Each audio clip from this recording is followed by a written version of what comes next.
শরৎ বাবু তুমি একবার দেখে যাও কেমন আছে দেবদাস।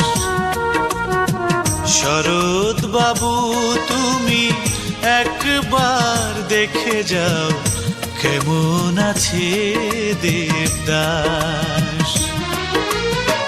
তোমার সে দেবদাস এখনো নীরবে কাঁদে, না পাওয়ার বেদনায় করে বসবাস, করে বসবাস।